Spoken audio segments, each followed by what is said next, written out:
अगर मैं back button को प्रेस करूँ तो मैं ट्विटर वाले पेज पे पहुँच जाऊँगा, और अगर मैं अगेन बैक बटन का यूज़ करूँ तो मैं इंस्टाग्राम वाले पेज पे पहुँच जाऊँगा। हे गाइस, तो चलिए इस वीडियो में हम लोग स्टैक देखते हैं। तो चलिए इसे एक एग्जांपल से समझते हैं। यहाँ पे मेरे पास एक कैन है जिसके अंदर काफ़ी बॉल्स हैं। अभी के लिए मैं सारे बॉल को यहाँ से रिमूव कर देता हूँ। तो चलिए सारे बॉल को अपने कैन के अंदर डालते हैं एक एक करके।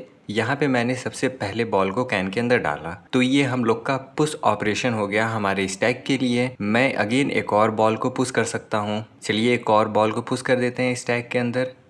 चलिए एक और को पुश कर देते हैं। अब यहाँ पे मेरे स्टैक के अंदर 3 बॉल आ गए। बट जो सबसे इम्पॉर्टेंट चीज़ है हम लोग के स्टैक के बारे में, कि हम लोग अपने लास्ट में जो आइटम को पुश किए हैं उसी को रिमूव कर सकते हैं सबसे पहले। यानी कि इस केस में अगर मुझे अपने ये वाले आइटम को रिमूव करना है तो उससे पहले मुझे अपने इस वाले आइटम को रिमूव करना होगा, उसके बाद अपने नेक्स्ट वाले को रिमूव करना होगा। इसका मतलब है कि स्टैक हम लोग का लीफो प्रिंसिपल को फॉलो करता है। लीफो यानी कि लास्ट इन फर्स्ट आउट। यानी कि अगर मैं अपने इस बॉल को रिमूव करना चाहूँ तो मैं नहीं कर सकता हूँ, क्योंकि इसके ऊपर 2 बॉल ऑलरेडी हैं। तो मुझे पहले ये ऊपर वाले बॉल को रिमूव करना होगा, तब मैं यहाँ पे आ पाऊँगा। तो उसके लिए जो मैंने सबसे लास्ट में ऐड किया हुआ है उसे रिमूव करेंगे। यानी कि जो सबसे लास्ट में ऐड किए हैं वो सबसे पहले रिमूव होगा, उसके बाद हम लोग का नेक्स्ट वाला रिमूव होगा, उसके बाद हम लोग अपने पर्टिकुलर बॉल पे पहुंच पाएंगे। तो चलिए इसे एक रियल एग्जांपल से भी समझते हैं कि इसका हम लोग यूज़ कहाँ करते हैं। तो सपोज दैट मैंने एक ब्राउज़र ओपन किया हुआ है, उसके अंदर मैंने सबसे पहले फेसबुक को ओपन किया, बाद में मैंने इंस्टाग्राम को ओपन किया, उसके बाद मैंने ट्विटर को ओपन किया, उसके बाद मैंने यूट्यूब को ओपन किया। अब अगर मैं अपने ब्राउज़र का बैक बटन का यूज़ करूँ तो करेंट में मैं अपने यूट्यूब वाले पेज पे हूँ।